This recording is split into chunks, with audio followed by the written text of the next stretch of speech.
안녕하세요. 아주 착하고 순한 효자 효녀를 둔 애엄마입니다. 지금 이 자리에서 저는 단순히 내 새끼들 자랑이나 하고자 온 것이 아니고 예비 시모 입장으로서 글을 쓰게 되었다는 점 미리 알려드립니다. 사실 가족이라고 다 잘 살고 화목한 건 아니지 않습니까? 부부가 화합이 잘 되어도 자식 낳고 망하는 가족들도 있고, 자식들이 천사 같은데 오히려 부모들이 못나서 인생 나락으로 가기도 하잖아요. 그렇게 어쩔 수 없는 불행 때문에 가족이란 울타리가 매 순간 지옥인 사람들과 달리 저희 집안은 늘 화목하고 정이 가득한 곳이었습니다. 적어도 예비 며느리를 만나기 전까지는요. 자녀들이 내 마음 같지 않게 엉뚱한 길로 셀 수도 있다고 보는데, 그건 온전히 자녀들이 겪기도 해봐야 할 가시밭길이라고 생각을 해요. 하지만 그 가시밭길 때문에 다른 가족원들에게 피해가 간다면 그건 잘못된 길이라고 판단하고 싶습니다. 제겐 겨우 얻은 예비 며느리가 있는데요. 남의 집 귀한 딸 데려와 함부로 할 생각은 추호도 없던 저는 예비 며느리 소식을 들었을 때 그저 기쁘기만 했습니다. 그런데 그게 제 인생 최대의 고민이 될 줄은 몰랐네요. 전 나름 죄 안 짓고 성실하게 살아왔다고 생각했는데 왜 제게 며느리 복은 주어지지 않은 건지 지나고 보니까 좀 속상하더라고요. 집에 새 식구 하나 들어올 뻔했다는 것만으로도 그저 효자이기만 하던 제 아들이 그렇게나 악의적으로 변할 수 있다는 건 제가 정말 지금 생각해도 아직 가슴 떨리고 무서운 일이에요. 저는 섬에 사는 사람인데요. 남편과 거제에서 살다가 사랑스러운 우리 연년생 자식들을 낳고 섬에 들어가게 되었습니다. 사실상 직장을 옮긴 남편을 따라 섬으로 들어가게 된 거였죠. 남편이 어장 일을 했기 때문에 거제에서 일을 친구 소개로 육지도라는 섬을 알게 되어 직장을 옮기게 된 거였습니다. 육지도에는 학교가 중학교까지밖에 없어요. 그래서 저는 중학생 때까지 육지에서 키우다가 고등학교 때부턴 객지로 보내 애들을 자취시켰습니다. 섬에서 좋은 것만 먹고 좋은 것만 보고 살았는지 우리 애들은 군말 없이 효자 효녀로 잘 자라주었어요. 사교육이 어려운 육지라는 지역에서 겨우 교회에 아는 지인 딸에게 과외비를 주고 수학을 배우게 한 것 말고는 따로 공부를 시킨 것도 없는데 고맙게도 애들이 알아서 성적 관리까지 잘 하더라고요. 육지 학교 안에서 1, 2등을 하는 성적이었지만 사실 객지 친구들과 직접 겨뤄보지 않은 성적이기에 저랑 남편은 애들 공부 실력에 관해 큰 기대는 안 했어요. 그런데 이 기특한 애들이 고등학교를 가도 전교 5등 안에서 노는 겁니다. 그때도 신기하기만 했는데 고3이 되고 수시 입시를 지원할 때 딸 담임 선생님한테 전화가 오고 다음 해에 아들 담임 선생님한테 전화 왔을 때 알았어요. 우리 애들이 정말 잘하는 애들이구나 하고요. 저희 집의 경우 특이하게도 딸이 의대의 길을 가니 아들도 누나를 따라 의대를 가게 된 경우거든요. 저랑 남편은 우리 자식들이 둘 다 의사의 꿈을 가졌었다는 걸 지금 생각해도 놀라운 점이라고 보고 있어요. 그렇다고 저랑 남편이 강요한 건 절대 없었습니다. 둘이서 알아서 착실하게 자기 살 길을 이룬 애들이 얼마나 자랑스러운지 몰라요. 애들 덕분에 졸지에 우리는 섬에서 자식 농사 잘한 집안으로 소문이 나기도 했었답니다. 동네 사람들이 우리더러 애들이 알아서 잘 커주니 참 걱정 없겠다며 많이 부러워했는데요. 사실 자식 둔 부모들은 다 알 거라고 생각해요. 내 자식 내가 눈 감기 전까지 걱정하고 마음 졸이는 게 부모 마음이지 않겠습니까? 그러니 무려 의사 자식을 둔 제게도 자식을 향한 고민은 끊임없이 있다는 겁니다. 저희 애들이 남부럽지 않을 만큼 참 잘 커주었는데 제 마음속 딱 하나 걸리는 문제가 있었어요. 애들 둘 다 나이가 30대 중반이에요. 그런데 아무도 결혼을 안 했고 할 생각도 없어 보인다는 게 저의 유일한 걱정이었습니다. 저랑 남편은 애들이 가족 꾸려서 오순도순 살길 바라거든요. 더 이상 우리 뒷바라지는 안 해줘도 되니까 이제 그만 자식들만의 가정을 이뤄서 행복한 미래를 꿈꾸는 모습을 보고 싶은 게 작은 소망이었습니다. 그런데 어떻게 된 게 둘은 똑같이 의사를 하더니 결혼에 관심이 없는 것마저 똑같을 수가 있는지 모르겠어요. 한 녀석이라도 가정을 만든다면 마음이 좀 놓이겠건만 애들은 영 직장일 말고는 관심이 없대요. 제가 한 번씩 애들한테 결혼 얘기를 슬쩍 언급하면 둘 다 하하 웃기만 할 뿐 전혀 이성을 만날 생각이 없어 보였습니다. 제 딸은 산부인과 의사이고 아들은 소아과 의사입니다. 그 말은 즉 가정 이룬 사람들을 빈번하게 만난다는 뜻이기도 하죠. 그렇게 예쁜 아기들을 보고 사이좋은 가족들을 보면서도 애들은 돌부처 마냥 그저 남의 일이라고만 생각하더라고요. 전혀 부럽지가 않대요. 남편은 애들 알아서 자라니까 그냥 자기 인생 알아서 살게 내버려두라고 하길래 입은 다물고 있었어요. 그렇다고 해서 아예 마음이 놓이지는 않았죠. 그렇게 나이 1살, 2살 먹어가던 중이었어요. 차츰 애들 결혼에 대한 기대를 체념하고 지냈는데 얼마 뒤 제게 깜짝 놀랄 만한 소식이 들어와요. 바로 우리 아들이 결혼하고 싶은 여자가 있다고 고백을 한 것이었어요.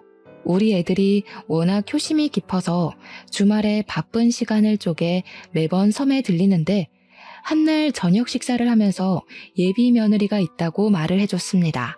정말이니? 아이고, 어떤 사람이니? 우리 아들이 선택한 사람이라면 정말 착하긴 하겠구나. 너 아직 레지던트인가 그거라면서 한창 바쁠 텐데 어떻게 인연이 다 되었을까? 같은 일 하는 사람이니? 예비 며느리 소리를 듣는데 얼마나 기대가 되던지 저는 설레는 마음으로 아들에게 이런저런 질문을 했습니다. 아들은 어떤 대답도 못하고 그저 표정만 어둡게 하고 있었는데요. 이상하게도 분위기가 뭔가 말해주길 망설이는 눈치였어요. 아들이 입술을 뗄 때까지 제 속이 얼마나 타들어갔는지 모릅니다. 그리곤 조심스레 예비 며느리에 대해 말하는 아들의 발언에 저는 타들어간 심장을 움켜쥘 수밖에 없었어요. 1분 전까지만 해도 기뻐서 들떴던 제 기분은 금세 바닥을 치고 죽어버렸습니다. 그건 제 딸도 마찬가지였나 봅니다. 딸도 아들의 고백이 황당했는지 참지 못하고 먼저 소리를 빽 질렀어요. 미쳤냐? 미혼모? 야, 네가 뭐가 아쉬워서 애 딸린 여자를 만나? 세상에 많고 많은 여자들이 미혼인데 왜 하필 그런 여자를 만났어? 네가 뭐 하나 하자 했기를 해 한번 갔다 오기래? 심지어 나이는 또 얼마나 어려워. 그런 식으로 얘기하지 말지. 산부인과 의사라는 사람이 그러고 싶어? 쓸데없는 이유로 신우질 할 생각만 해봐. 나 그런 거 가만 안 놔둬. 아무리 누나라고 해도 내 와이프 될 사람이 먼저야. 듣자 하니 아들은 다름 아닌 애가 하나 있는 아가씨를 좋아하고 있었습니다. 아들 행동을 보면 이미 아들과 예비 며느리는 마음이 깊어진 사이처럼 보였어요. 딸의 만류에 아들이 처음 보여주는 모습으로 화를 내는데 그날 아들이 다른 사람인 줄 알았습니다. 남편은 착잡한 마음을 애써 감추면서 그저 아들의 입장을 이해하려 했지만 저랑 딸은 단번에 인정하기가 어려워서 절대 아들 결혼 허락 못한다고 주장을 했어요. 내가 분명 말했다. 그 결혼 절대 안 돼. 너 그 결혼하는 순간 인생 쪽나. 네가 의사 준비한다고 얼마나 개고생을 했냐? 아니면 너 개인 병원 차릴 때까지 좀 더 기간을 두고 만나보다가 결정하던지 뭐하러 급하게 진행해? 그래, 네 누나 말이 맞다. 왜 하필 그런 어려운 길을 가려고 해? 결혼도 이 사람 저 사람 몇 번 겪어보고 잘 맞는 사람이랑 해야지. 이건 너무 섣부르다 아들아. 아이씨, 왜 엄마랑 누나가 난리야. 언제는 나더러 결혼 좀 하라며? 그래서 하겠다고. 근데 왜 갑자기 결혼한다니까 또 난리야? 내 결혼이야. 똑똑히 말하는데 이 결혼 막으면 나 다신 이 집 안 들어와. 다들 나랑 평생 연 끊고 싶으면 알아서들 해. 아들은 우리가 예비 며느리 얘기를 들으면 당연히 반대할 거란 걸 이미 알고 있는 눈치였습니다. 그러니까 처음부터 더 완강하게 자기 의견을 피력하며 우리가 찍소리도 못할 정도로 무섭게 몰아붙였겠죠. 아들의 횡포는 날이 갈수록 더해졌어요. 저랑 남편이 예비 며느리에 대해 슬쩍 한 소리 얹기만 하려고 해도 이빨을 드러내며 패륜적인 행동을 서슴지 않았습니다. 아들이 솔직히 때리지만 않았지 사실상 눈빛으로 저랑 남편의 목을 조른 거나 마찬가지인 태도를 보였어요. 속상했습니다. 내 아들에게 저런 면모가 있는 줄도 몰랐고 도대체 예비 며느리가 어떤 아가씨길래 우리 아들이 저렇게까지 푹 빠졌나 한편으론 궁금하기도 했어요. 그래서 한날 정말 용기 내어 아들에게 전화를 걸었습니다. 아들이 제 전화를 무시하지 않은 것만으로도 당시에는 감사해야 될 지경까지 간 상태였습니다. 그럼에도 아들의 전화 받은 목소리에는 저항기가 많이 있더군요. 저는 최대한 아들 심기를 안 건드리면서 예비 며느리가 어떤 사람인지 좀 들려달라고 했습니다. 제가 결혼을 허락하겠다고 하니까 그제야 아들이 술술 얘기해 주더라고요. 알고 보니 예비 며느리는 우리 아들과 같이 육지에서 자란 친구였고 중학교 동창이라고 합니다. 지난번 섬에 들어왔다가 아들이랑 예비 며느리가 우연히 마주쳤는데 그날 인연으로 반가워서 연락처를 주고받았고 섬 밖에서 몇 번 만났다가 사이가 깊어졌다고 했어요. 그랬구나. 엄마는 아들 동창이라고 해도 워낙 까마득해서 어떤 친구였는지 기억은 잘 안 나네. 뭐 네가 어련히 잘 봤겠지. 그래도 정말 각오 많이 해야 될 거야. 남애 키우는 게 쉬운 일이 아니잖니. 엄마, 나 소아과 의사야. 내가 그런 것도 생각 못 해봤겠어? 내가 남의 애를 다뤄도 수백 명을 다뤄. 애가 아직 어려서 내 자식처럼 키울 수 있을 것 같아. 그러니까 엄마도 응원 좀 해줬으면 좋겠어. 아들의 완고한 고집에 결국 저랑 남편은 아들의 앞날을 응원하기로 결정했습니다. 자식 이기는 부모 없다는 말은 괜한 말이 아니더라고요. 자식을 정말로 많이 사랑한다면 끝내 자식에게 백기를 들 수밖에 없도록 만들어진 게 부모의 존재이지 않습니까?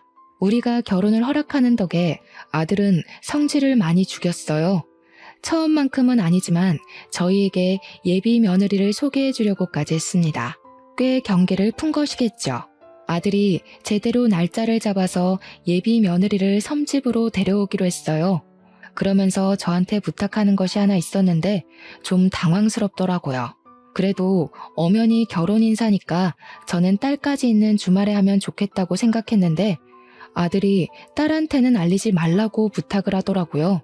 왜 그러냐고 물어봤더니 아들의 대답은 제게 생각지도 못한 충격을 안겨주었습니다.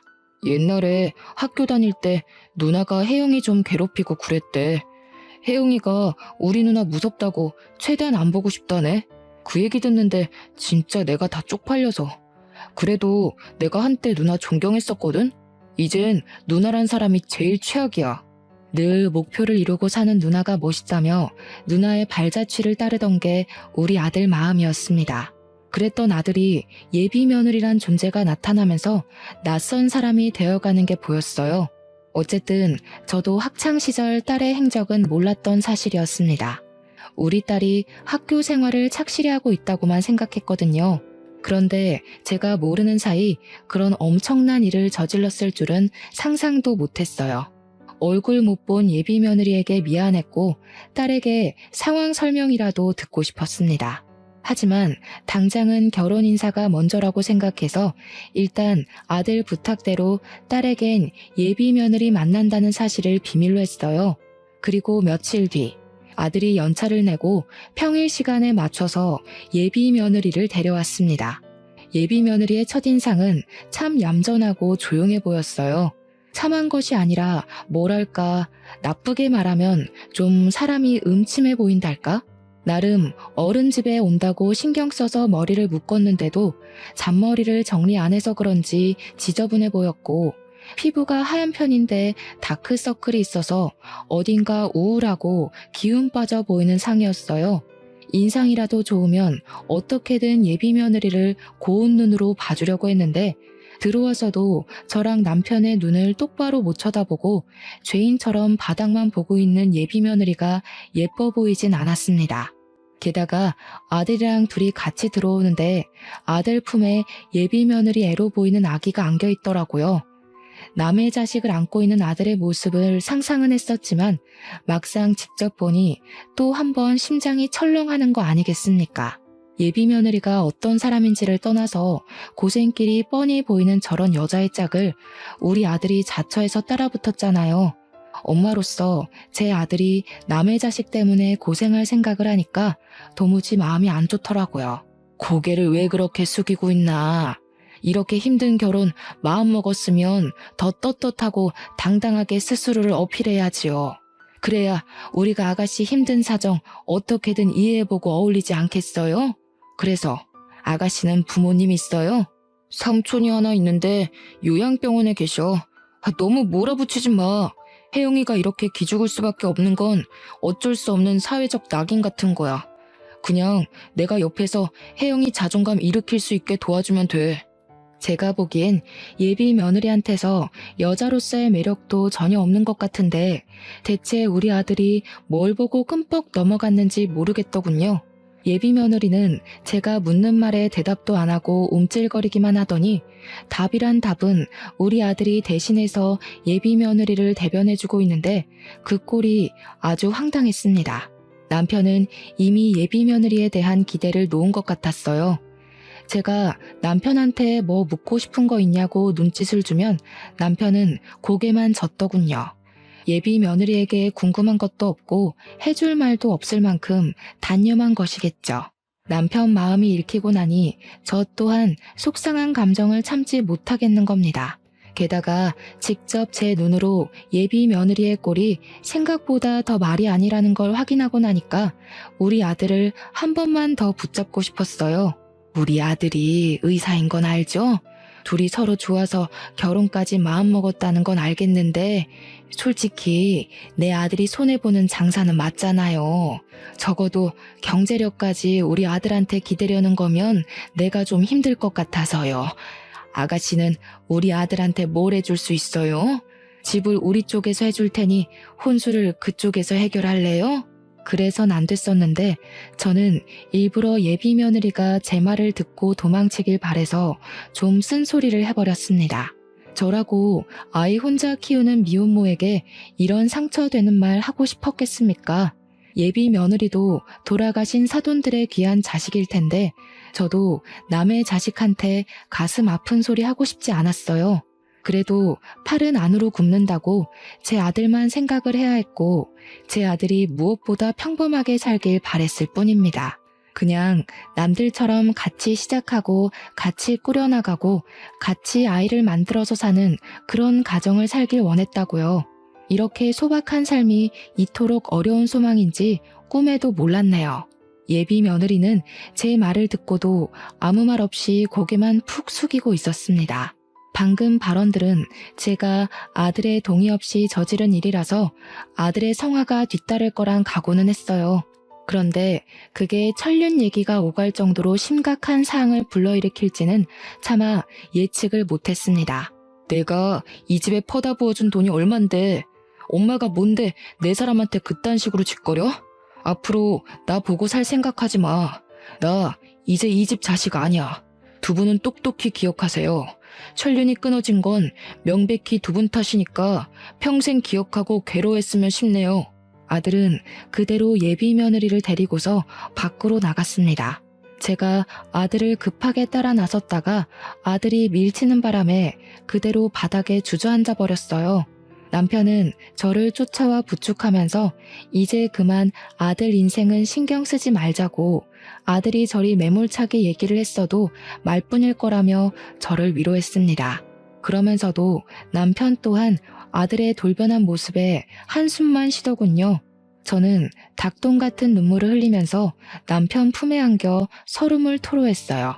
순하기만 한 아들이 저렇게 변한 게 서럽고 어디서부터 왜 이렇게 어긋나는지를 도통 몰라서 답답함에 눈물만 나왔어요.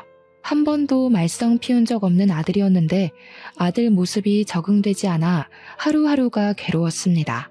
저는 끝내 이 사실을 딸한테 알리기로 했어요. 한동안은 아들 생각에 끙끙 앓느라 딸 생각은 전혀 못하고 있었는데 딸한테서 안부 문자가 오는 덕에 딸에게 하소연하기로 마음을 먹었던 겁니다. 딸한테 전화를 했더니 딸이 바로 저의 울적한 목소리를 알아채더군요. 그래서 그간 있었던 사정을 모조리 말해주었는데 딸이 예비 며느리를 상대로 쌍욕을 하면서 어이없어 하더라고요. 그리곤 곧 제게 자기 학창시절 때 있었던 예비 며느리의 실체를 말해주었는데요. 와, 진짜로 걔가 걔래? 완전 어이없다. 걔 도벽 있었어. 학교에서 얼마나 유명했는데. 내가 엄마한테 한 번 말한 적 있을 텐데. 걔가 여자애들 생리대며 화장품이며 얼마나 훔쳐갔는지 알아? 여선생님 안경까지 훔쳐서는 그 선생님 바로 다음 해에 나가버렸잖아. 그년 설마 내 동생이 의사인 거 알고 일부러 들러붙은 거 아니야? 딸의 말을 듣고 좀 놀랐습니다. 분명 예비 며느리가 우리 딸한테 괴롭힘을 당했다고만 들었는데 딸의 얘기를 들어보니 예비 며느리는 스스로 왕따를 자처했던 거였어요. 그걸로 모자라 오히려 자기의 왕따 처지를 잘도 이용했는데 일부러 교실에 혼자 있는 시간 많이 만들고는 혼자 남았을 때 절도를 여러 번 저지른 것 같았습니다. 심지어 제 딸 물건까지 훔쳤다가 딸이 예비 며느리 머리채를 뜯고 싸운 적 있었다네요. 그 사건은 제가 기억이 나더라고요. 제가 그 일로 딸 때문에 학교 가서 선생님을 만난 적이 있거든요. 당시 그 학생은 우리 딸 머리핀을 들고서 자기 거라고 뻔뻔하게 우기고 있는 상태였습니다.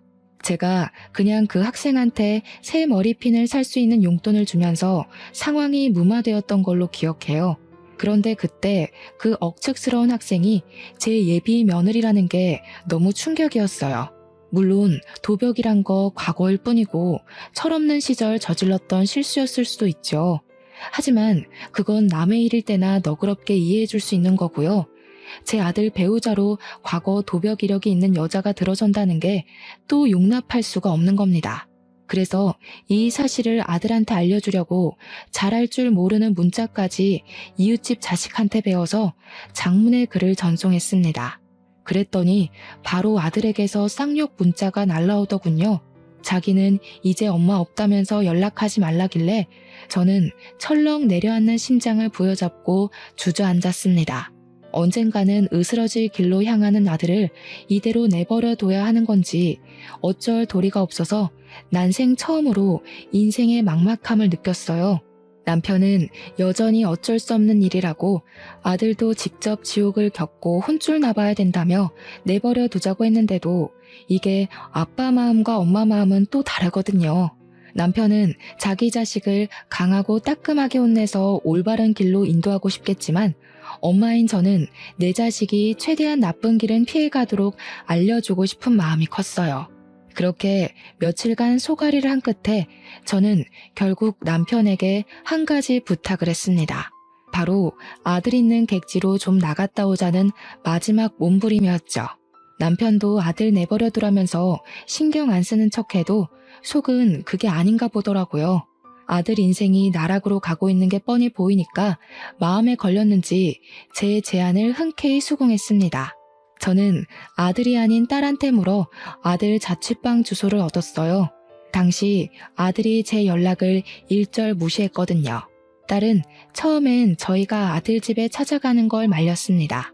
아들이 지금 눈깔 돌아서 부모도 모른다고 이대로 갑자기 찾아가면 무슨 폐륜을 저지를지 모른다는 얘기였어요. 하지만 저는 그 정도는 감당할 수 있다는 생각으로 아들 집을 찾아간 겁니다. 이대로 일이 잘못되면 영영 우리 아들을 보고 살 수 없을지도 모를 것이고 결국 돌아올 수 없는 강을 건넌 아들의 밑바닥까지 확인하는 꼴만 되겠죠. 최악의 최악까지 예측을 했고 마음을 계속 다스렸습니다. 아들이 저희를 영원히 안 보고 살지언정 저는 아들에게 마지막 경고를 때려야 될 것 같았어요. 딸도 할 일 마치고 아들 집으로 바로 출발하겠다고 하더라고요. 저는 이번에 진짜 마지막으로 아들을 붙잡아보고 정말 안 되면 아들을 놓아주기로 결단 내리며 아들이 지내고 있는 부산 집을 찾아갔습니다. 문전박대 당할 각오를 하고 초인종을 눌렀더니 안에서 갑자기 쿵쾅대며 난리가 났더라고요. 한참이나 별다른 기척 없다가 뒤늦게 문이 확 열렸는데 우리 아들 집에서 나온 사람은 아들이 아닌 예비 며느리였습니다. 예비 며느리도 문 열기 전 인터폰으로 저를 확인 안 하고 문을 연 건지 깜짝 놀라더라고요. 놀란 건 저도 마찬가지였어요. 당연히 제 아들이 내다볼 줄 알았거든요. 어머님이 여긴 어쩐 일이세요? 오시는 거면 연락을 하셨어야죠. 오빠한테 연락하고 오신 거예요? 아닌데. 오늘 아침까지도 오빠한테서 별말 없었는데. 아들이 연락을 안 받으니 할 말이 있어도 할 수가 있어야죠. 그런데 아침이라니? 설마 둘이서 동거하는 건 아니죠? 예비 며느리는 그저 제 질문보다는 다른 곳에 신경을 두고 있는 듯 했습니다. 제 질문에 옳게 대답 못하고 동문서답하는 걸 보니 어딘가 모르게 뒤구린 징조가 느껴졌어요. 게다가 며느리의 편한 옷차림을 보니까 동거를 하고 있는 사실이 맞는 것 같더라고요. 저는 예비 며느리에게 더 묻지 않고 그냥 눈으로 보는 게 나을 것 같아서 제 앞을 막아서고 있는 예비 며느리를 밀어내고 안으로 들어갔습니다. 그리고 저는 거실에서 걸음을 세울 수밖에 없었죠. 예비 며느리가 왜 그렇게 정신 딴 데 팔린 사람처럼 행동했는지 그 이유가 눈앞에 서 있었기 때문이었어요. 들어갔더니 있어야 될 우리 아들은 없고 웬 백팩을 맨 아저씨가 하나 서 있더라고요. 저랑 남편이 예비 며느리한테 누구냐고 의심의 눈초리로 물었더니 예비 며느리가 당황하면서 삼촌이라고 하는 겁니다. 삼촌은 요양병원에 계신다고 하지 않았니? 왜 주인도 없는 집에 객식구가 들어와서 주인 행세를 하고 있는 건지 모르겠네. 아들도 아는 사실이야? 그럼요. 제가 오빠 허락도 안 받고 아무나 들였을까 봐요. 그리고 저희 삼촌 크게 몸 안 좋은 거 아니라서 외출도 가능해요. 삼촌, 이제 그만 가봐. 나는 어머님 아버님 모셔야 돼서. 예비 며느리는 성급하게 그 아저씨를 쫓아내려고 했습니다. 저희가 예비 며느리의 적극적인 태도를 그날 처음 봤거든요. 당연히 말도 잘 못하고 사회성도 부족해 보였는데 그날 다시 만난 예비 며느리를 보니 과거에 제 딸과 머리채를 뜯고 싸웠다는 학생과 겹쳐 보이더라고요. 그 아저씨는 우리에게 슬쩍 인사만 하고 후다닥 신발장으로 뛰어갔어요. 그때 아저씨가 가방 지퍼를 덜 잠갔는지 가방 안에서 뭔가가 떨어졌는데요. 아무리 눈 씻고 봐도 우리 아들 시계랑 똑같은 거 아니겠어요? 저 시계는 아들이 의사 면허 땄을 때 제 남편이 고생했다고 사줬던 명품 시계였습니다. 우리 아들 거랑 똑같은 게 맞나 확인하려고 그걸 주우려 했는데 그 순간 아저씨가 냅다 주어서는 집 밖으로 뛰쳐나갔어요. 그 사이에서 예비 며느리는 어쩔 줄 모르고 서 있더군요. 도대체 이게 뭔가 싶은 순간 지난번 딸이 말해줬던 예비 며느리의 도벽증 얘기가 떠올랐습니다. 아가씨, 설마 내 아들 물건 훔쳤어요? 저 사람 삼촌 되시는 분 아니죠? 저렇게 팔팔한 아저씨를 어느 요양병원에서 받아준답니까? 저 사람 누구예요? 설마 같이 내 아들 집 털어먹으려고 부른 사람이에요? 무슨 그런 소리를 하세요. 제가 아무리 마음에 안 드신다고 해도 그런 말은 실례죠. 제가 여기서 오빠랑 동거하고 있는 게 마음에 또 걸리시나 본데 전 그냥 오빠가 들어와서 살라고 해서 들어온 것 뿐이라고요. 탓하려면 어머님 아들을 탓하세요. 세상에나 기가 막혀서. 말도 이렇게나 잘하는데 그날 인사 와서는 왜 그렇게 지질이 궁상을 떨었는지 모르겠네. 잘 생각해요, 아가씨. 내가 마지막으로 베푸는 잡이야. 여기서 똑바로 고백하는 게 좋을걸? 개망신 꼴 겪고 나서 입 털고 싶은 게 아니라면 어머님, 진짜 너무하세요. 돈 없고 애 덜렁 있으면 이렇게 무시해도 되는 거예요? 저 이래봬도 열심히 살았어요. 그런데 사람들이 다 어머님처럼 저를 색안경 끼고 보는데 어쩌라고요. 저처럼 미혼모들은 새로운 사람 만나서 미래도 꿈꾸면 안 되는 거예요? 어머님도 어쩔 수 없는 악독 시어머니신 거냐고요. 목청 한번 크다. 나는 또 네가 말도 못하는 벙어리인 줄 알고 얼마나 속에 불이 났었는지 아니? 지금 보니까 얘가 미혼모를 아주 권리처럼 이용하네? 옛날에도 왕따 자처해서 도벽을 습관처럼 일삼았다고 들었는데 그 버릇을 이렇게 응용시켰니? 미혼모면 너처럼 시엠이 될 사람 앞에서 목소리 높이고 눈깔 부릅떠도 된다는 거냐? 어디서 쌍심지를 켜고 어른을 똑바로 노려봐. 저도 모르게 예비 며느리의 상실된 인간성을 보곤 계속 쌓여있던 스트레스가 폭발해버렸는데요. 남편이 급하게 저를 자중시켜줬지만 예비 며느리는 이때다 싶었는지 울기 시작하더라고요. 그것에 남편은 당황했고 저는 어처구니가 없어서 고개를 돌려버렸습니다. 그리곤 바로 집안을 샅샅이 뒤졌어요. 아무래도 아까 뛰쳐나갔던 아저씨 백팩이 수상했거든요. 우리 아들이랑 똑같은 시계가 나온 걸론 확신갖기가 일러서 제 눈으로 다른 증거를 확인하려 했습니다. 그러자 예비 며느리가 언제 울었냐는 듯 바로 저를 뒤쫓아오더라고요. 제가 아들 방에 들어가려니까 제 팔을 억세게 잡아당기면서 그 앞을 막는 거 아니겠습니까? 훔친 거 아니라고요. 아까 그 시계 때문에 이래요? 그 시계가 세상에 하나밖에 없는 것도 아니잖아요. 저희 삼촌도 그런 시계 있다고요. 별 가짜는 걸로 오빠랑 저 떼어놓을 생각 마세요. 저 절대 오빠 옆에서 안 떨어질 거예요. 볼수록 가관이구나. 그래, 네가 이렇게 나와준다면 나야 고맙지. 그렇게 떳떳하고 결백하면 뭐가 두려워서 내 앞을 막고 있는 거니? 이참에 내가 네 앞에 고개 숙이고 사과하도록 만들어봐. 저는 남편에게 예비 며느리를 붙잡고 있어주길 부탁하고서 아들 방문을 열고 들어갔습니다. 겨우 두 발 내디뎠는데 저는 바로 제자리에 설 수밖에 없었습니다. 방이 아주 아수라장이 되어 있더라고요. 그 난리통 속에 아기가 혼자 침대 위에 덩그러니 누워 있었고 아기 주변으로는 제 아들 것으로 보이는 옷가지랑 액세서리에 속옷까지 널브러져 있었어요. 마치 다 펼쳐놓고 골라서 빼놓은 것처럼 헤집어져 있기도 했습니다. 오빠 방 정리 중이었다고요. 저 원래 방 청소 이런 식으로 해요. 그렇게 못 믿겠으면 오빠한테 전화해서 확인해보라고 하든지요. 누가 뭘 했니? 그래, 너 말 잘했다. 이참에 아들까지 불러서 삼자대면 하자꾸나. 수상한 게 한둘이 아닌데 내가 네 말을 어떻게 믿겠어? 저는 바로 아들한테 문자로 호출을 했습니다. 평소 제 문자도 씹던 아들은 그 연락만큼은 무시를 못하겠는지 급하게 반차를 내고 집에 도착했어요. 아들이 엉망으로 되어 있는 집안 꼬락서니를 보고는 제가 예비 며느리한테 해코지라도 한 줄 알더라고요. 아들을 불러낸 건 저였는데 정작 아들은 저한테 화나서 소리를 냅다 질렀습니다. 누가 당신 아들이야? 내가 더 이상 당신 아들 아니라고 했지? 혜영이 없으면 내 인생도 없는 거라고. 대체 몇 번을 말해줘야 알아쳐먹을 거야? 이 집 당신들이 해준 거라서 생식이라도 내고 싶었어? 어차피 명의가 내 거라서 내 집이라고 우기면 그만이야. 당장 내 집에서 나가. 아들이 미친 사람처럼 저한테 달려들어 목청을 높였는데 눈가에 불끈 힘이 들어간 아들의 눈빛에 저는 그만 겁을 먹고 말았습니다.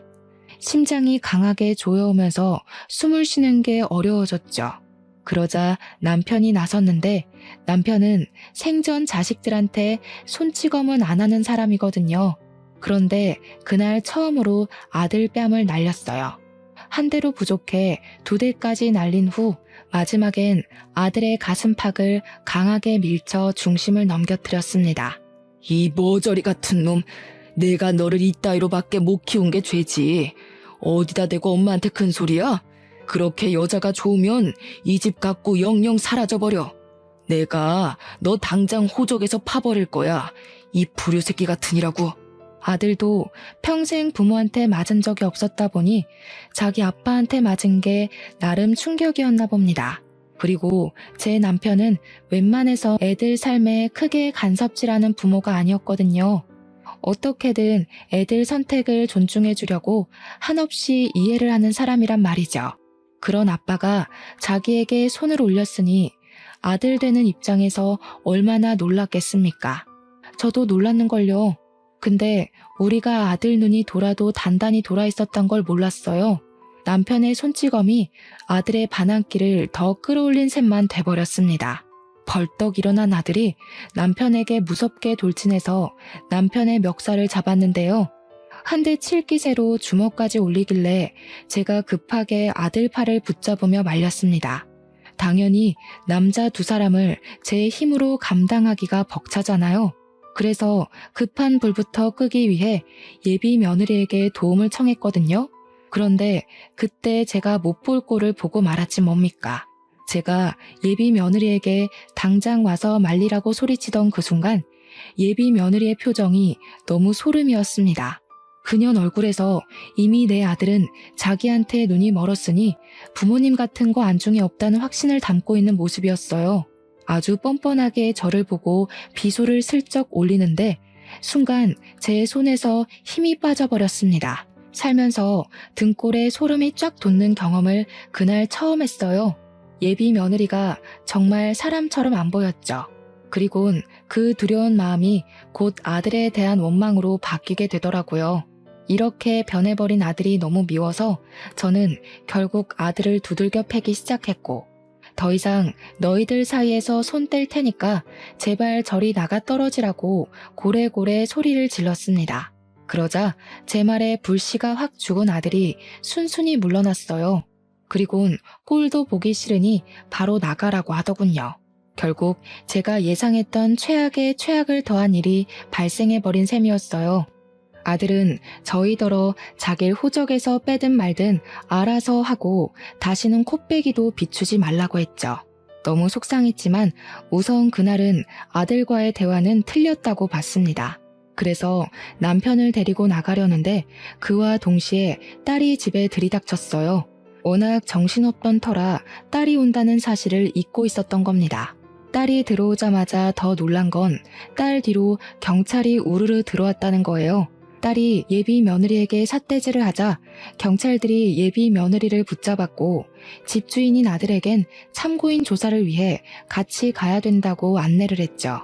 그때 딸은 가만히 있지를 않고 이 도둑년 새끼야 하면서 예비 며느리한테 달려들어서는 가방에 넣어온 5kg짜리 소금을 꺼내 예비 며느리 머리통에 좌르륵 부었습니다. 경찰에게 수갑이 채워진 예비 며느리는 손도 쓰지 못하고 소금 범벅이 된 채 비명만 질렀어요.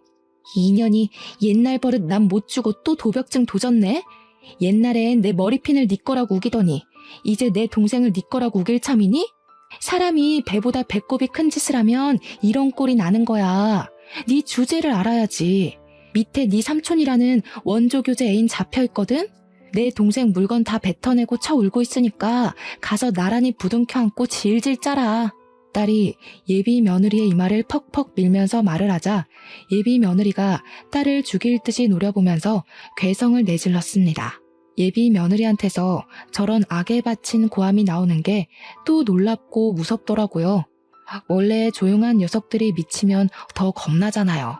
예비 며느리는 더 이상 본성을 숨기지 않기로 한 건지 아니면 정말 화가 나고 분하면 내재되어 있던 저런 모습이 툭 튀어나오는 건지는 모르겠네요.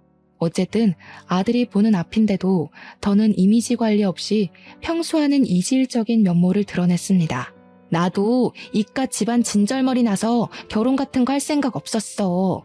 오빠 도장만 찾으면 나가려고 했다고. 아씨, 다 망했잖아. 아, 짜증나. 아, 이번엔 도장이었어?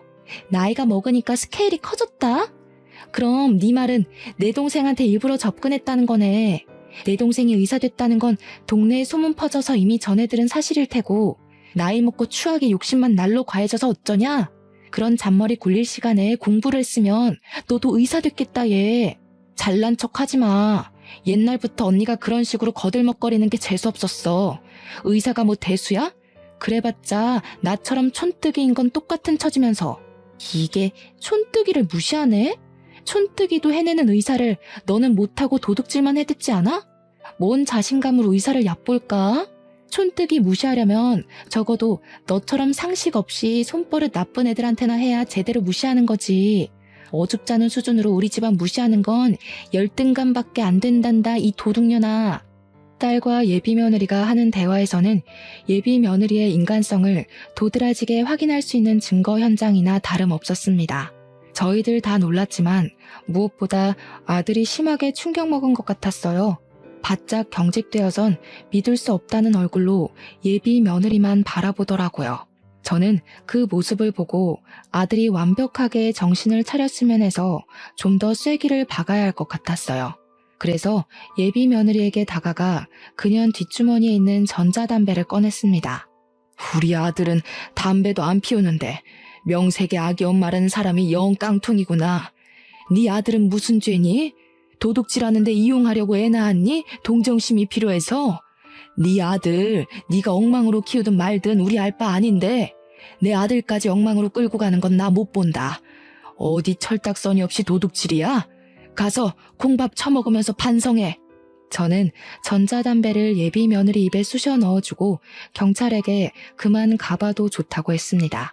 아들은 참고인으로 같이 동행하면서도 내내 얼이 빠져 있었어요. 아들이 돌아올 때까지 우리 식구는 전부 아들 집에서 잠자코 기다렸는데 아들이 다 늦은 밤이 되어도 귀가를 안 하는 겁니다. 혹시라도 우리에게 실수한 것 때문에 자책을 심하게 해서 엉뚱한 생각이라도 할까봐 갑자기 무섭더라고요. 연락까지 안 되니까 점점 불안해져서 저는 바로 아들 찾아 나가보려고 자리를 박차고 일어났습니다. 남편이랑 딸도 불안했던 건 마찬가지였나 봐요. 다들 군말 않고 집을 나서려고 했습니다. 그런데 현관문을 여는 순간 내려가는 계단 쪽에서 웬 사람이 하나 앉아있더라고요. 네, 제 아들이었습니다. 잠깐이나마 불안했던 마음을 쓸어내리면서 저는 급하게 어두운 곳에 홀로 있는 아들에게 향했어요. 아들은 울고 있었습니다. 죄송해요. 제가 용서받지 못할 짓을 저질렀어요. 아무리 돈에 미쳐도 엄마 아빠한테 그러면 안 되는 거였는데 나 버려도 엄마 아빠 탓 안 할게. 이게 무슨 소리인가 하니 아들이 말하길 예비 며느리에게 끔뻑 넘어갔던 이유가 요양병원에 있다는 삼촌이 자기 개원하는 데 투자를 해준다고 해서 혹했다고 하는 겁니다. 그런데 경찰서에서 조사를 하다가 알아낸 건데 이미 삼촌이란 존재는 돌아가시고 없었대요. 그러니까 결국은 제 아들을 깨어내기 위한 예비 며느리의 큰 그림이었던 거죠. 예비 며느리는 함께했던 원조교제 아저씨랑 나란히 절도죄 형량을 받고 구속 처리가 되었습니다. 모든 게 처리된 이후 아들은 우리에게 진심으로 사죄하고 고개를 숙였어요. 저희 식구는 아들의 잘잘못은 정확히 따져주었고 용서는 그 뒤에 받아주었습니다. 앞으로 미안한 만큼 가족한테 잘하면 되는 거라고 버리네 마네 소리 같은 건 하지 말라고 말이죠. 그날 이후 아들에게선 큰 변화가 찾아왔어요. 가족에게 둘도 없는 효자 아들로 돌아와 준 건 다행이었지만 아들이 여자를 무서워하게 된 겁니다. 예비 며느리의 일을 평생 반성하면서 비혼주의를 선언해버리고 말았어요. 저희는 그저 아들에게 앞으로 결혼할 배우자에 대해 조심하라고 했지 결혼하지 말라는 게 아니었거든요. 아무래도 아들에겐 이번 일이 꽤나 큰 트라우마로 남을 것 같습니다. 아들이 아무 생각 없이 일만 하고 싶다네요. 세월이 우리 아들의 마음을 치료해 줄 거라고 믿는 것밖엔 따로 수쓸 방법은 없을 것 같아요. 정말 별난 예비 며느리 한번 겪고 나니까 괜히 저도 애들한테 결혼을 부추긴 행동을 조금 자중하게 되었어요. 사실 결혼이 인생의 전부가 아닌데 제가 너무 결혼에 큰 의의를 두고 있었던 듯 싶습니다. 결혼은 해도 되고 말면 말고의 풍습뿐이잖아요. 앞으로는 우리 가족끼리 있을 수 있는 이 귀한 시간에 감사하면서 하루하루를 의미 있게 보내려 합니다. 제가 바라는 건 자녀들이 저의 곁을 결혼해서 떠나는 게 아니라 저의 곁에서 즐거운 웃음 많이 보여주며 시간을 보내는 것이란 걸 이제야 깨달았네요. 새 식구도 좋지만 다들 저와 다르게 본래 내 혈육을 아끼고 존중하는 분들이 되셨으면 해요. 제 사연은 여기까지입니다.